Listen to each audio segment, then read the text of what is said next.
आपको इस समय की एक ब्रेकिंग न्यूज हम दे दें जो कि नेपाल से आ रही है। ये बेहद विवादित और अजीबोगरीब बयान वहां के प्रधानमंत्री केपी शर्मा ओली का श्री राम पर आया है, अयोध्या पर आया है। उन्होंने कहा कि भारत में नकली अयोध्या है।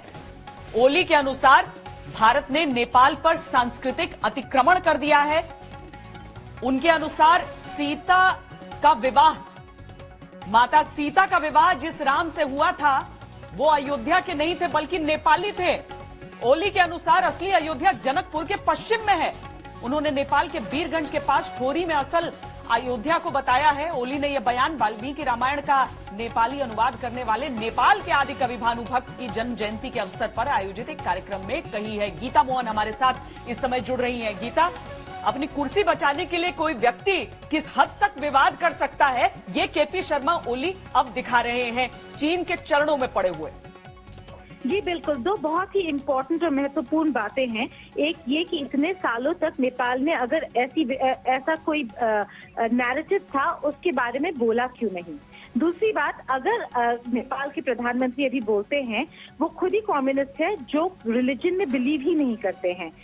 उनका ये क्लेम करना ही बहुत बड़ा सवाल उठाता है ऐसे व्यक्ति पर जो कभी मंदिर नहीं जाते, पूजा नहीं करते या फिर ये कोई हिस्टोरिकल फैक्ट और रिकॉर्ड्स के बेसिस पर नहीं बोल रहे हैं।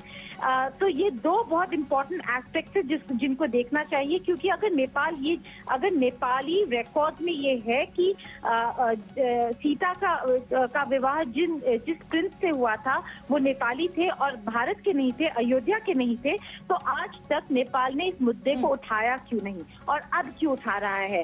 तो ये पॉलिटिसाइजेशन है रिलीजन का, जिस पर अभी तक इंडिया का रिएक्शन नहीं आया है, ना विदेश मंत्रालय से और ना यूपी सरकार से। हम एक्सपेक्ट कर रहे हैं कि यूपी सरकार भी इस पर कुछ ना कुछ बोलेगी, लेकिन अभी तक कोई रिएक्शन नहीं आया है। लेकिन ऐसी हास्यास्पद बात कही है ओली ने कि इस पर कौन क्या रिएक्ट करे। भारत हमेशा कहते आया है कि नेपाल से रोटी बेटी का संबंध है, लेकिन इस तरह से जिस तरह से ओली कर रहे हैं वो साफ तौर पर एक झल्लाए हुए राजनेता की तस्वीर दिखा रहा है, जैसे कूटनीति के क से मतलब नहीं है और धर्म तो जैसा कि आप कह रही हैं कि चूंकि उनकी विचारधारा ही वही है इस तरह की बातें करना। तब जब अयोध्या से जनकपुर की सड़क बन रही थी तब उन्हें नजर नहीं आया कि सड़क किस तरफ जा रही थी, क्योंकि भारत उसके पैसे देने के लिए तैयार था। लेकिन आज उन्हें उसकी दिशा समझ में आ रही है। बहुत शुक्रिया गीता मोहन इस पूरी बातचीत के लिए।